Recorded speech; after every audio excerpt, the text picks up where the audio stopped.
2024 புத்தாண்டு மேசராசி ஜோதிட பிரியர்களே, உங்களுக்கு எல்லா வளமும் சேர்க்கக்கூடிய ஒரு அற்புதமான ஆண்டு. இந்த ஆண்டு பஞ்சமி திதியில் பிறக்குது. அது தெய்வீக திதின்னு சொல்லுவோம். அப்போ கடவுளுடைய அனுகிரகத்தோடு இந்த ஆண்டு உங்களுக்கு தொடங்குது. கடவுளுடைய பல அனுகிரகங்கள் கிடைக்கும். பல ஆலயங்களுக்கு சென்று வருவோம். ஆலயங்களுடைய வழிபாடுகளால் என்னுடைய வாழ்க்கை சிறப்பாக பிரமிப்பாக அமைந்தது அப்படின்னு நம்ம சொல்லுவோம். அதற்கு தகுந்தால மேசராசிக்கு அதிபதியான செவ்வாய் பகவான் பாக்கியஸ்தானத்தில் இந்த வருஷம் பிறக்கும்போது சூரியனோடு அமைகின்றார். அங்கே பாக்கியஸ்தானாதிபதியும் பூர்வ புண்ணிய ஸ்தானாதிபதியும் இணைகிறார். அப்போது கண்டிப்பாக அரசு வேலைவாய்ப்பு இந்த வருஷம் நமக்கு உண்டு. அரசு வேலையில் இருக்கக்கூடியவர்களுக்கெல்லாம் நல்ல உன்னத உயர்வு, நல்ல வருமான உயர்வு, சிறப்புகள் கிடைக்கும். அரசு வேலைக்கான ட்ரை பண்ணலாம், அதுக்கான அமைப்புகள் கிடைக்கும், பல ரெக்கமெண்டேஷன்கள் கிடைக்கும். அரசியல்வாதிகள் அரசியலில் ஏற்றம் காணக்கூடிய அமைப்பு இந்த 2024 தேர்தலில் மேசராசிக்காரர்கள் நின்றால் வெற்றியும் உண்டு அப்படின்னு நம்ம சொல்லலாம். அந்த அளவுக்கு அரசியலில் மிகப்பெரிய ஒரு அந்தஸ்தை அடையக்கூடிய அமைப்புகள் உண்டு. பலருக்கு நம்ம அரசியல் ரீதியாக தொண்டர்களுக்கும் பொதுமக்களுக்கும் பல உதவிகள் செய்வோம். கண்டிப்பாக நம்முடைய உதவிகள்னால பலர் நம்மளுடைய பின்வழியில் செல்லக்கூடியவர்களாக இருப்பார்கள். அதே போல் இந்த ஆண்டில் பார்த்திங்கன்னா கேதுவுடைய அனுகிரகம் ரொம்ப சூப்பர். அதே போல் இந்த ஆண்டு தொடக்கத்தன்னைக்கு மக நட்சத்திரத்தன்னை தான் இந்த ஆண்டு என்ன செய்து ஆரம்பமாகுது. அப்போ மகமும் கேதுவுடைய நட்சத்திரம். அப்போ கண்டிப்பாக கேது 6ஆம் இடத்துல இருக்கிறனால பழைய கடன்கள் அத்தனையும் அடைத்து விடலாம். சார் அடைக்கவே முடியாது அப்படின்னு நினச்ச கடனை கூட அடைச்சி விடலாம். அதே மாதிரி புதிய கடன்கள், வீடு வாங்க, இடம் வாங்க, கார் வாங்க, தொழில் செய்வதற்கு, இப்படி பல வகையில் நமக்கு என்ன செய்கிறோம், கடன்கள் கிடைக்கும். பலர் கைமாத்தா கொடுப்பாங்க. உறவினர்கள் சில பணம் கொடுத்து உதவுவாங்க.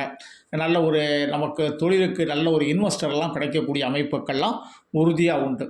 அதே போல் சந்திர பகவான் இந்த வருஷம் தொடக்கத்தில் பஞ்சமத்தில் இருக்கிறதுனால அதுவும் பூர்வீக சொத்துக்கள் நமக்கு சேரக்கூடிய அமைப்பு, பூர்வீக சொந்தங்கள் ஒன்றிணையக்கூடிய அமைப்பு. நம்ம எந்த நாட்டில் இருந்தாலும் சரி, பூர்வீகத்தில் இருக்கக்கூடிய நம்மளுடைய சமுதாயத்துக்கு உட்பட்ட இடத்துல நமக்கு நம்மளுடைய குழந்தைகளுக்கு திருமணம் நடக்கணும் அப்படின்னு நினச்சிங்கன்னா அந்த திருமணங்கள்லாம் சிறப்பாக நடக்கக்கூடிய அமைப்புகள் உண்டு. ஊர் கோயிலை நம்ம புனரமைக்கக்கூடிய சக்திகள்லாம் அற்புதமாக உண்டு.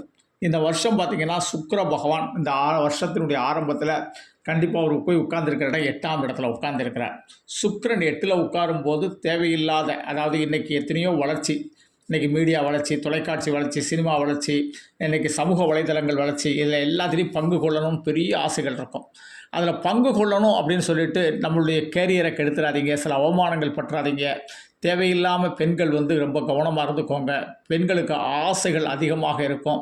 அந்த ஆசைகளுடைய வெளிப்பாடு சில அவமானங்களை கொடுத்துரும். அதில் தெளிவாக இருந்துக்கோங்க. பெண்களுக்கு மட்டும் கொஞ்சம் இந்த வருஷம் எச்சரிக்கை கொடுக்கக்கூடிய காலம். இந்த ஆண்டில் ஒவ்வொரு சுக்கிரன் அப்படின்னா வெள்ளிக்கிழமை கண்டிப்பாக இந்த ஆண்டு முழுவதும் துர்க்கை மாரியம்மனுடைய தரிசனத்தை பெண்கள் பண்ணிட்டு வந்தீங்கன்னா ரொம்ப சிறப்பாக இருக்கும். கண்டிப்பாக நீங்கள் ஒரு வேலைக்கு போகிறீங்க, படிக்க போகிறீங்க, எல்லா இடத்துலையுமே கொஞ்சம் கேர்ஃபுல்லாக இருந்துக்கோங்க. பெற்றோர்களுடைய சொல்ல கேளுங்க, அது உங்களுக்கு நன்றாக இருக்கும். அதே போல் கல்யாணம் முடிஞ்சதுக்கப்புறம் கணவருடைய பேச்சை கேளுங்க. கணவர் மற்ற குடும்பத்தாருடைய பேச்சை கேளுங்க. யாருடைய பேச்சையும் கேட்டு யாரோ ஒருத்தர் உங்களை தாங்குற மாதிரி இருக்குன்னு சொல்லிட்டு நீங்கள் என்ன செஞ்சிடாதீங்க, கவுந்து கீழே விழுந்து கஷ்டங்கள் பற்றாதீங்க. சுக்கிரன் 8ல் இருக்கிறதுனால உங்களுக்கு சில எச்சரிக்கைகள் கொடுக்க வேண்டியிருக்கு. சனி பகவானை பார்த்தீங்கன்னா நல்ல சூப்பராக லாபஸ்தானத்தில் நீங்கள் எந்த வேலைக்கு போனாலும் வரவுகள் நல்லா உண்டு. வரவுகள் நல்ல பண்ணுறதுனால வங்கி சேமிப்புகள் உண்டு, இடம் வாங்கலாம், வீடு கட்டலாம். அதே மாதிரி நீங்கள் எந்த ஒரு தொழில் செஞ்சாலும் அதில் உள்ள போட்டி பொறாமைகள்லாம் விலகக்கூடிய அமைப்பு உண்டு. அதனால் நல்ல ஒரு தீர்க்கமாக நம்மளுடைய வாழ்க்கையை உயர்த்தி கொள்ளலாம். இந்த ஆண்டு தொடக்கத்தில் பார்த்திங்கன்னா அதுக்கு தகுந்தால 1ஆம் தேதி ஆயுஷ்மான் யோகத்தில் பிறக்குது. அது நல்ல யோகம், சிறப்பான யோகம்னு சொல்லுவோம். வாழ்க்கையில் நல்ல உடல் ஆரோக்கியம், உடலுடைய பலம் இதெல்லாம் நல்லா இருக்கும். நம்ம அதே போல் எந்த தொழில் செஞ்சாலும் அதில் நம்மளும் ஒரு உழைப்பை கையாளக்கூடிய அமைப்பாக இருப்போம். அதே மாதிரி உழைப்பவருக்கு என்னென்ன ஊதியம் கொடுக்கணும், அவர்களுக்கு என்னென்ன வசதி பண்ணி கொடுக்கணும், அதெல்லாம் சிறப்பாக பண்ணுவீங்க. உழைப்பாளிகளுடைய சப்போர்ட் கிடைக்கும். உங்களுடைய தொழிலுக்கு இன்றைக்கி தேவையான மிஷினரிகள், அதற்கான வாகனங்கள்லாம் நம்ம என்ன செய்வோம், நம்ம வாங்குவோம். அதன் மூலம் முன்னேறுவோம். அதே அடுத்தால பார்த்திங்கன்னா வாகனங்களால் நீங்கள் முன்னேற்றம் கிடையாது. செவ்வாய் பகவான் பாகிஸ்தானத்தில் இருக்கனால கார் வாங்கலாம், வேன் வாங்கலாம், பஸ் வாங்கலாம், லாரி வாங்கலாம், அதே மாதிரி போட்டு வாங்கலாம். இந்த மாதிரி விஷயங்கள்லாம் நம்ம வாகனங்கள் வாங்கி அந்த வாகனங்கள் மூலம் வாழ்க்கை தொழிலை நம்ம நல்லா சிறப்படைய வைக்கக்கூடிய அமைப்பு உண்டு. ஸ்பேர் பார்ட்ஸ் தொழில்கள் ரொம்ப சூப்பராக இருக்கும். அதே மாதிரி ஃபேன்சி தொழில்கள், அதே மாதிரி மருத்துவர்களுக்கு இந்த வருஷம் ஒரு ஏற்றமான காலகட்டம் அப்படின்னு நம்ம சொல்லலாம். ஆனால் கேது பகவானுடைய அனுகிரகம் இந்த வருஷம் ரொம்ப சூப்பர் அப்படின்னு நம்ம சொல்லலாம். அதே மாதிரி ரசாயன பொருட்களுக்குரிய நல்ல ஒரு இது கிடைக்கும்.